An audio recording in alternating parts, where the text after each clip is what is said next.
with more pressure in school, and I was going to evening school as well. So I was in a lot of pressure to go work out, to go to school, and to keep my diet very clean. That's how I called it. It was a clean diet. I started to have moments where I couldn't handle it, basically. I would just eat when I see chocolate and nobody's around, because I had shame about eating these kind of foods. I would just eat all of it. And story time and real talk. Today I'm gonna be doing a slightly different video, because I'm gonna just sit down and chat to you about my weight loss transformation, about my history with eating disorders.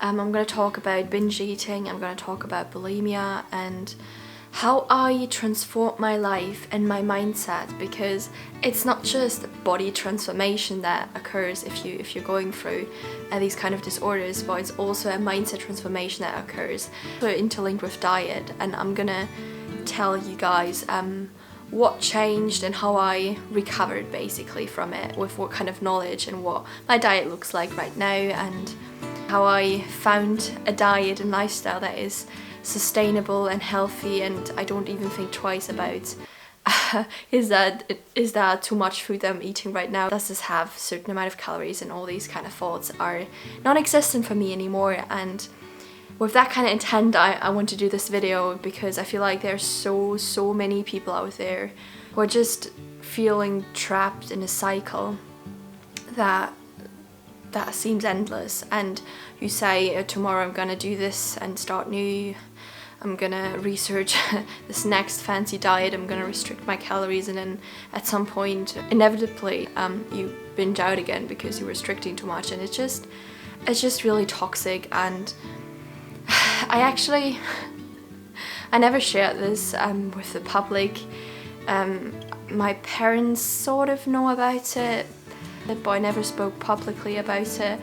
And if my other friends, you see this right now, or my family, they will probably learn some stuff about me that they didn't know before. But nonetheless, I want to push this out, because I want to help people who are in this kind of situation, because I was looking for videos, I was looking for research and for new inspirations on how to overcome this, and I want my video to be that thing for the people who are going through that kind of thing. So if you're interested in it, please stay and watch. If you feel like this might not be for you at this point in time, I still encourage you to watch, because I feel like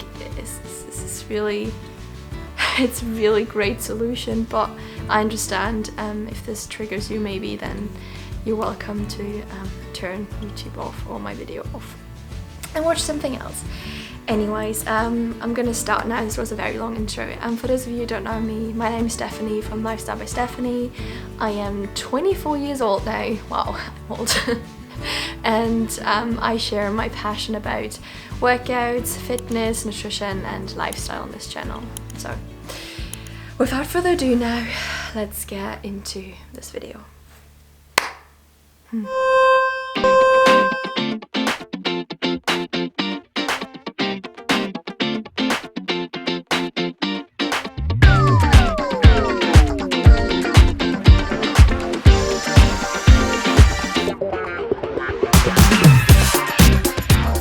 So, to build context, before I go to my solution, I'd like to paint you a picture about what sort of stuff I went through and how this all developed in my life.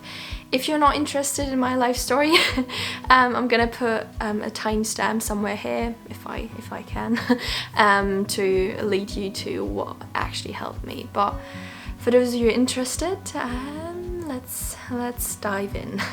So, people look at me today and they're like, oh, you're so happy, you're so healthy, eating healthily is easy for you, you just beam like happiness and fitness. Is that, I mean, people don't say that in particular, but you get the picture. Like, I really enjoy exercise, I enjoy movement, and I enjoy trying out new things like going climbing, going for runs, skydiving, all these things where movement and your body is involved basically. So I really love that. And people don't know that it has not always been that way. I always enjoyed movement, but for the longest of time I was doing it for different reasons, and for reasons that are not really like they shouldn't be applauded. So let's start with step one. Step one was probably my start of puberty, 13, 14, 15 years old. I was getting body conscious. I was not necessarily like big in size, but I was a bit chubby, and it was like pre-puberty. And when I went into puberty, I got more conscious of my body, and I started like the internet was there obviously as well in my generation already, so I googled diets, and not so much diets, because it was more like, oh, you have to eat less calories to be slim, you know, you need to know what kind of requirement you have over a day, and then you just have to eat less to lose weight. So since I was like, oh, this is gonna take ages, I just restricted drastically. And unfortunately my notebook, where I still have it at home in Germany, where I noted everything down I ate, I would get MyFitnessPal. This is an app where you can like track calories and see how much calories something has. I would weigh it on a kitchen scale, I would write it down, I would write the calories, and I would like calculate the total amount of calories I eat in a day. The less calories I ate in a day, the more proud I was of myself. So, and that's how I got into it really. And I started weighing myself in the morning, in the evening. I was constantly looking at mirrors, like I could not pass a mirror and not look at myself. And I remember I think it was my mum that said, you know, that is kind of like really superficial if you look in the mirror every time. And that kind of like, I just remembered it. That made me realize, well, I'm not looking in the mirror because I like myself. It's not like I'm like, oh my god, I'm so pretty. It was more like a very critical look, and I always checked, am I looking okay? For me, it was always my face, because as soon as I gained weight, I felt like my face was really puffy and round. So I was really body conscious, and through that calorie restriction, I actually lost weight. To a point, I mean, at some days I wouldn't eat dinner with my family. I would just skip dinner. I would just have breakfast and lunch, and then maybe have an apple or something for as afternoon snack, and then would just eat nothing to restrict even further, because there was also this thing or this trend going on, you should not eat after a certain amount of time, or should not have any carbs after a certain amount of time, which, thinking about it now, is like, with all I know, it's insane. But yeah, that's how it was. And that led me to a stage where I looked like this. I was quite thin, and I didn't see myself like that, but my parents would be like, oh, she should not lose more weight, and you need to eat enough because we don't want you to get anorexia or something. And that evolves now to step number 2. Step 2 was probably the age range between 15 and 18, and that was the my time where I really started getting into sports. I got into running. I got a huge passion for running. I would go run in the morning, in the evening, on the weekends. I would do long runs. I would like try to not run quick, but long distance was my jam. So I was doing that, and then with 16, 17 I got into the gym, and I started lifting weights as well, and I found Les Mills courses, Body Combat, Body Pump, which I adored. I would go as often as I can during the week, because I just would love this kind of movement to exercise so much. But obviously still being from the mindset I need to look a certain way, and that was basically the age where social media started to boom. Basically, there were new influencers coming out of nowhere, and I was looking at influencers to get my my food recommendations. Basically, I would look at their results and be like, oh, I want to eat like them, because I feel like if I eat like this I will get those results. And what they portrayed in the fitness world, and I think it still is like that. I'm not actively looking for food influencers in that kind of niche anymore, but what it was at the time was high protein, low carb. So if you want to build muscle, you want to be active and fit and lean, you need to eat a lot of protein. That was the common sense in that community, from what I learned. And carbs should be low. I mean, they do give you energy, but you should not have them in the evening to burn more fat during the night. And that was like what was in my mind. So I'd always try to eat high protein, low fat. And so it was skimmed milk, it was yogurts, so many yogurts. We have this thing called quark. I don't know if there's a similar thing here. It's a dairy product, and it's super low in fats but really rich in protein. And sometimes I would only have like that in the evening with maybe some like some blueberries or something, some fruit that is really low in sugar, so in carbs, so that I can just have like high protein because I'm in this fitness world, whatever. And that was another kind of restriction, because I probably didn't eat bread or pasta or potatoes for maybe like 2 or 3 times a year. Like, I would really restrict that kind of food. I would only eat it before a race, because I started getting into racing as well when it comes to running. So in the evening, I know you need to eat carbohydrates, so I would eat pasta the night before a 20-kilometer race to have some energy. So I would have the results that people are talking about. People would be like, oh my god, like you're so fit, you look like lean and happy. And I was happy when I was working out. I wouldn't say I had the most energy now that I can compare my energy levels to what I had then. I didn't have as much energy, but back then I would be like, oh, I'm fine. This is so much fun. And I had a lot of fun until I got hungry. And then I would really, like, it was really mental strength that required me. Do not eat this bread. Do not eat pasta. Do not go out with friends, because what are you gonna eat? So for the longest of time when I would go out, I would only have a chicken salad. So a salad, a normal like green salad with chicken, and no bread, because carbs. And yeah, I was very restrictive, and with more pressure in school, and I was going to evening school as well. So I was in a lot of pressure to go work out, to go to school, and to keep my diet very clean. That's how I called it. It was a clean diet. I started to have moments where I couldn't handle it, basically. I would just eat when I see chocolate and nobody's around, because I had shame about eating these kind of foods. I would just eat all of it. And it was also a time when I told my parents, because at some point they were like, oh, where's our sweet cabinet? Like, why is there nothing in it? And I would have to be like, oh, I'm sorry, I ate it.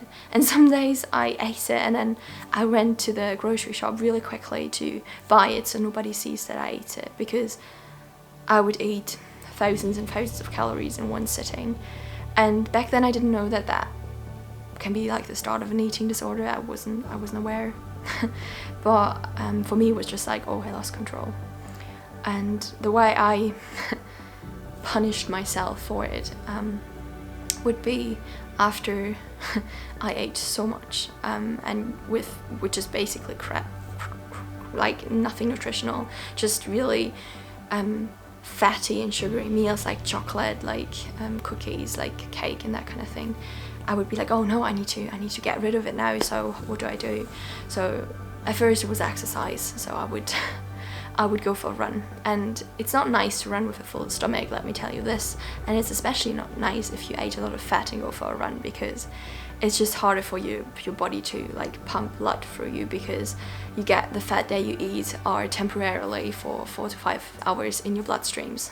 Not all of it, but that's what happens if you eat a very fatty meal. So running was extra hard, and I would run to the point of vomiting, basically. And if I wouldn't run, I would do like jumping jacks and try to just out exercise, basically what I did as a mistake.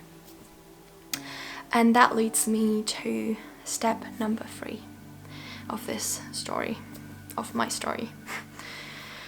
And that is what was the darkest, like the mentally darkest period of my time so far. And it was from the age of like 19, 20 to 21, which was my lowest point. And that was so low that I actually changed towards what I am now, how I eat now, how I feel now, and what I do now. So what happened in this period, you might ask? What has changed so drastically? Actually, it was supposed to be it was supposed to be a really cool, happy story. I worked so hard towards getting admission to a university abroad. That was my dream. I was already working.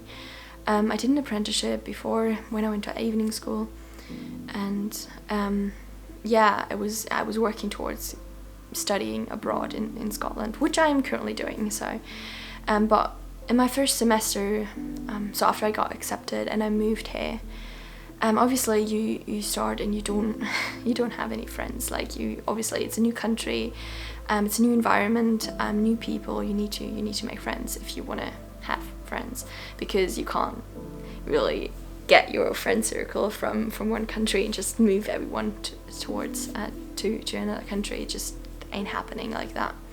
So I felt quite lonely. Like, I tried to socialize, but the people I met were just not my kind of people.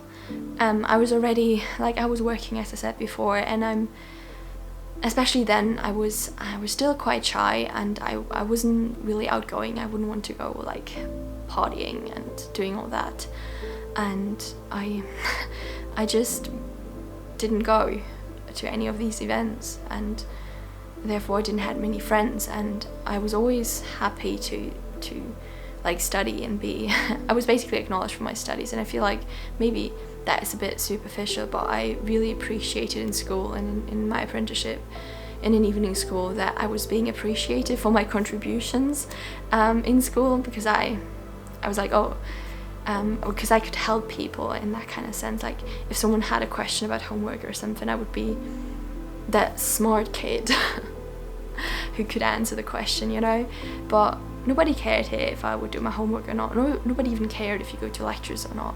I mean, and from that emotional standpoint, I went to eating.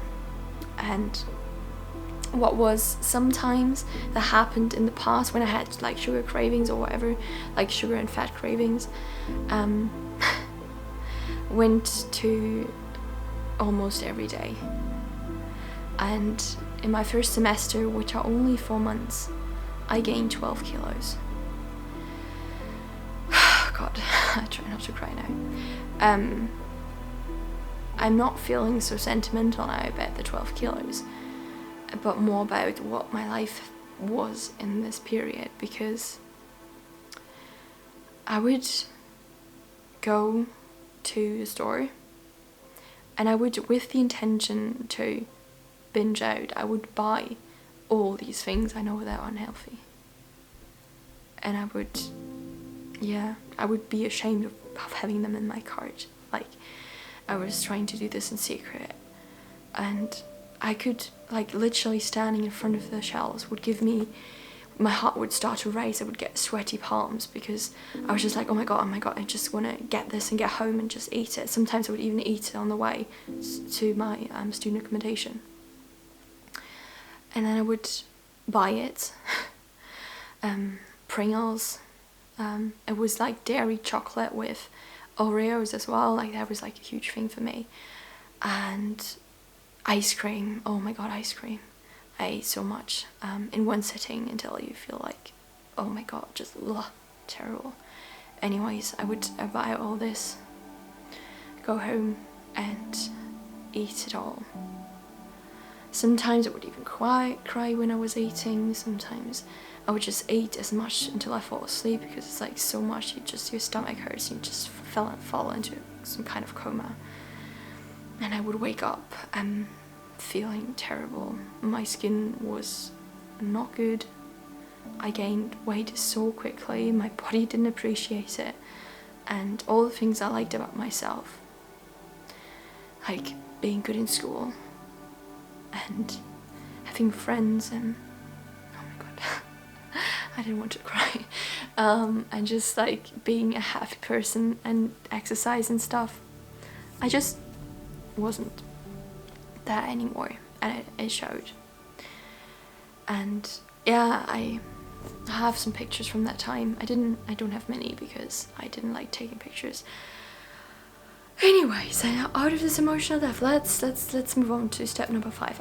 Anyways, so this was my emotional deep point. I gained a lot of weight. Over the winter break, I came back to Germany and I decided, okay, when I go back to Scotland now, no more. I'm gonna get my life together, and I somehow did. I was going back to, oh, I know how this works. So high protein, low carb. I need to restrict again to get rid of the weight to be able to exercise in the way that I was before. Because if you weigh more, exercise is harder. I know that because, yeah. I mean, I don't know how it is to be really, really big. I never was overweight or anything, but I was on, like, let's say this is the healthy BMI. I was way up and way low. I was basically everywhere. So I know what the difference and how difference is in weight when it comes to exercise. So I was like, oh, I need to lose weight again to be able to do the stuff I love, to go running. And I signed up for a half marathon. It was a half marathon I ran 3 or 4 years in a row.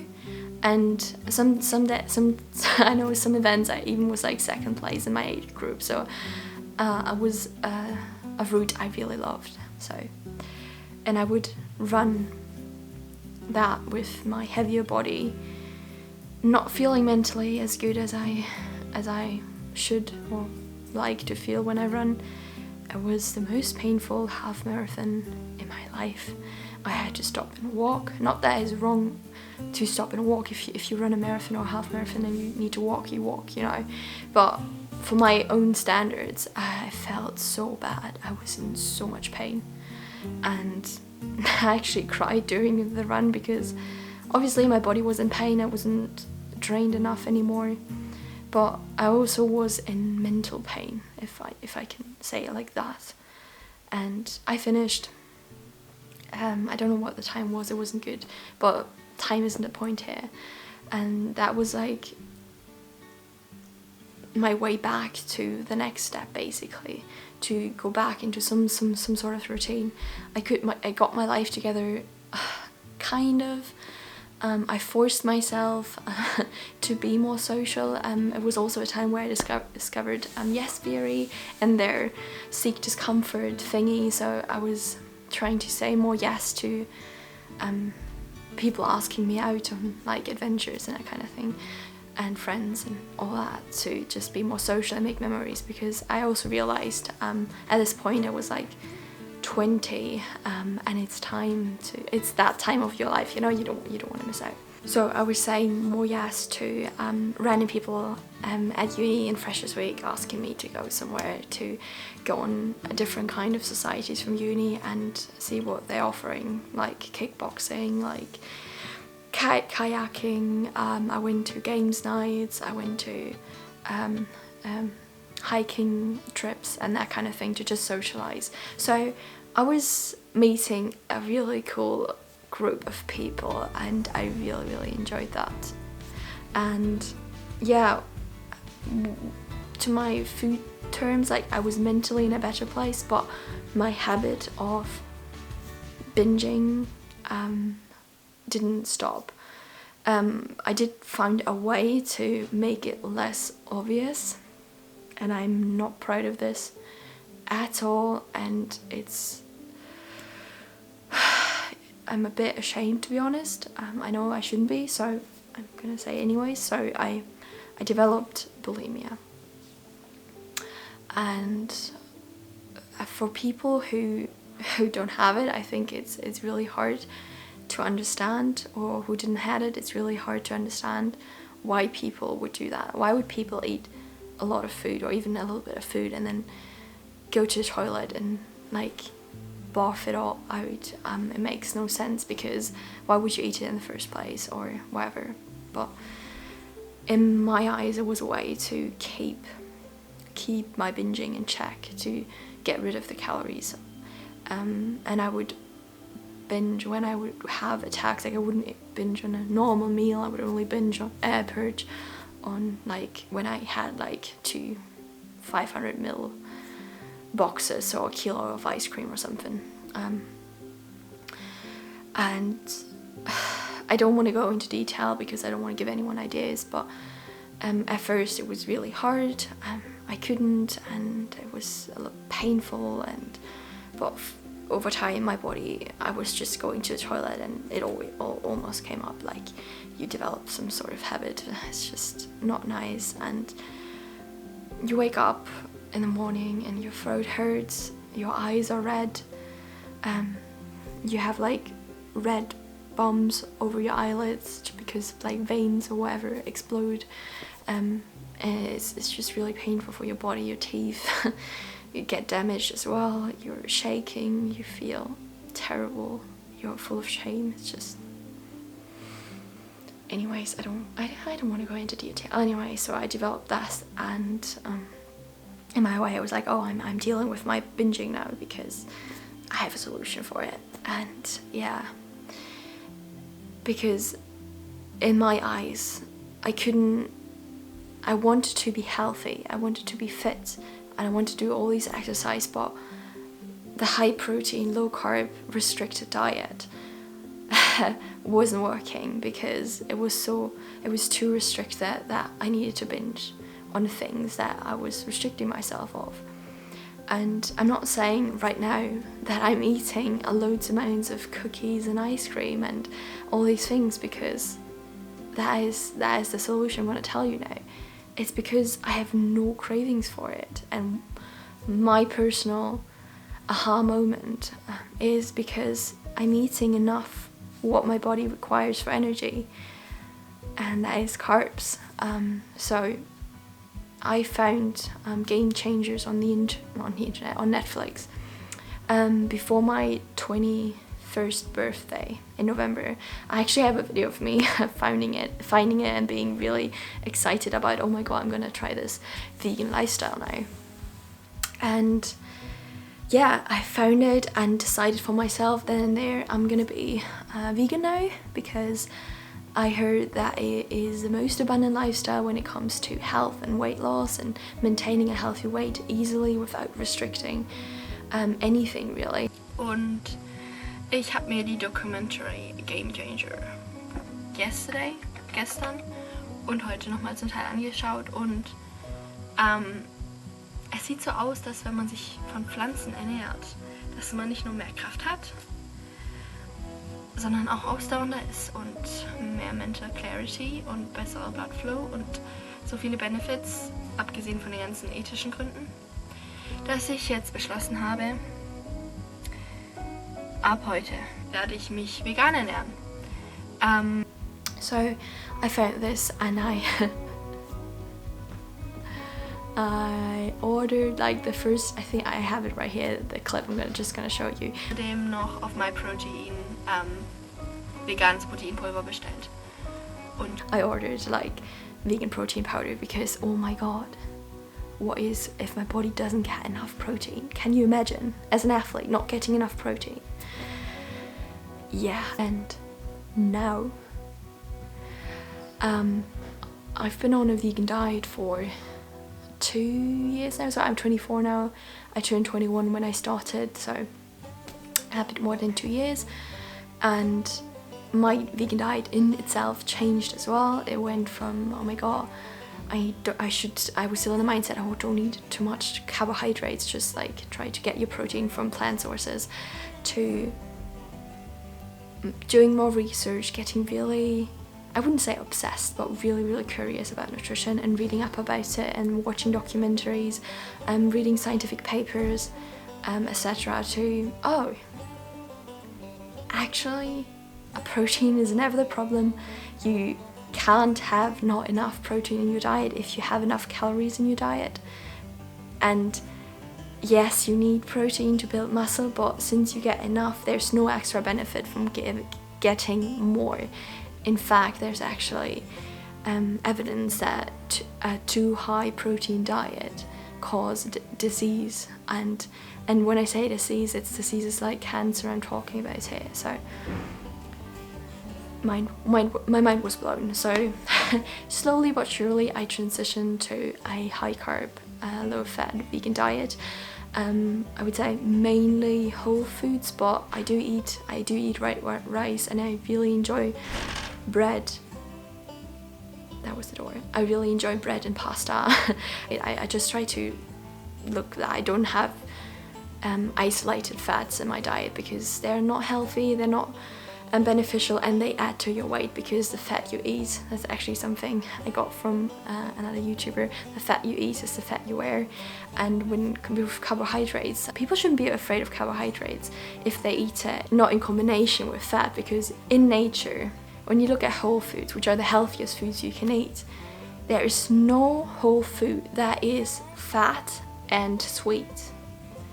Humans create this combination to freak our brains out and be like, oh my god, I need to eat it, this will give me a lot of energy. But in nature, it's either fatty, like nuts and seeds and avocado, for example, or it's sweet, like fruit and grains. I mean, you would say grains are not sweet, but grains are carbohydrates, so the more you chew on them and the more digest them, your body will break it down to simple sugars eventually. And carbohydrates are energy, meaning your body has a hard time converting carbohydrates to fat. And this knowledge is just absolutely mind-blowing. It's not about the calories you eat in a day, it's about where they're coming from. If you eat too much carbohydrates in a day, what will your body do? First, your body will store it as glycogen in your muscles, in your tissue, in your organs even. I'm gonna put some of the information where I got it from down below, so you can paint your own picture about this scientific literature. And only if all your glycogen stores are full, and you have a lot, then will your body transfer it into fat tissue, fat cells, sorry. And in that process, your body has to have energy to break it down to fat, so the calorie from carbs actually loses some calories during that process. I hope you can follow me, because this is just mind-blowing. And in order to gain fat long term, you would have to eat so many carbs every day over your glycogen storages. And I can tell you, especially if you keep the fats low, try to eat kilos and kilos of white rice. Try to eat kilos and kilos of potatoes or beans, or you know, any like high rich carbohydrate food. Try to eat tons and tons of bananas. Like, you will have a hard time stomaching that food, especially if you want to do it over and over again. So that is basically my golden solution. And right now, I put a picture of me in my thumbnail. I'm gonna put it here as well. This is how I look right now. And I can tell you, I exercise less than I did back then. Not simply because, I mean, I would love to exercise more, but my life right now doesn't really allow it.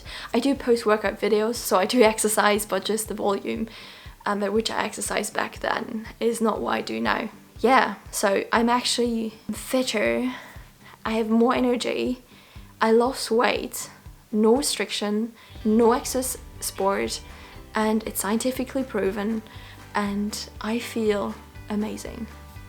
And that is the kind of lifestyle I want to share with you guys, especially if you're in a situation where you feel like you're leaning towards an eating disorder in any way. Because when your goal is to be thin and healthy, then this is your lifestyle, because the only thing you need to pay attention to is excess fat. And obviously if you eat excess fat once a week, it's not gonna add up, you know. Like I said, you can eat white rice. I know it doesn't have fiber, so brown rice would be healthier for your gut, etc. There are many reasons why it would be better, but in terms of weight gain, white rice and pasta ain't making you fat. It's just really, really hard. And take it from someone who used to binge out on stuff, and maybe my portion sizes are bigger than the average, like a person my age. I eat so much and I just feel great.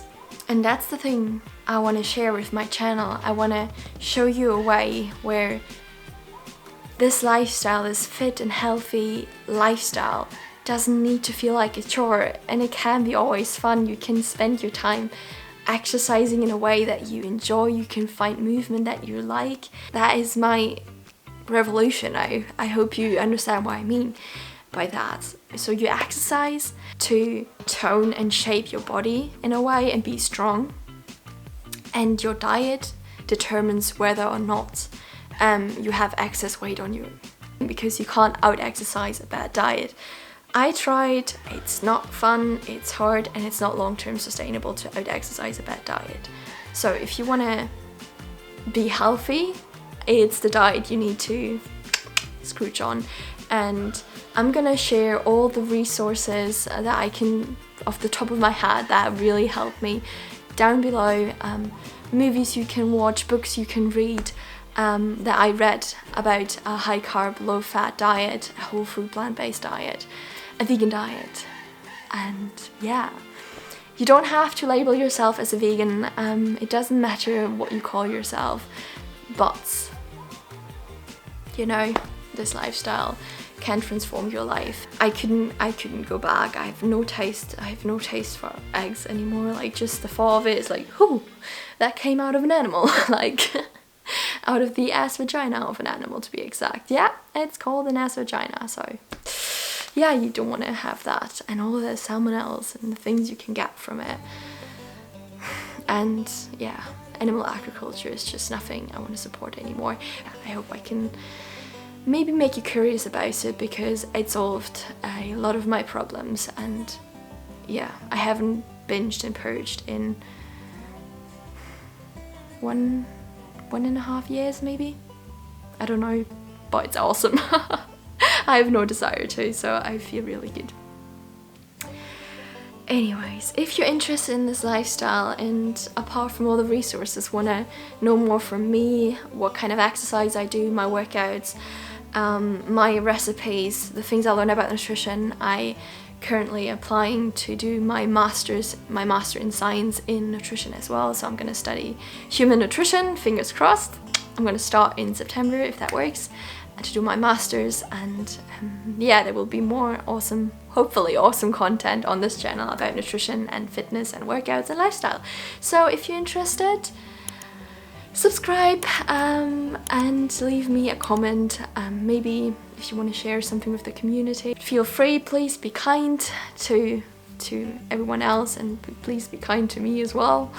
I'm being really vulnerable, putting my story basically out there, since nobody else really knows it in detail. But yeah, I hope I can help other people with it. And now I feel like this video is forever long, and if you listen until here, thank you so much. And I hope you have a nice day whenever you see this, and wherever you are, take care. Bye bye. 7 hours driving on the highway, far away, far away, far away. Every moment I was spending on regrets was such a waste, such a waste, such a waste. Looking on the city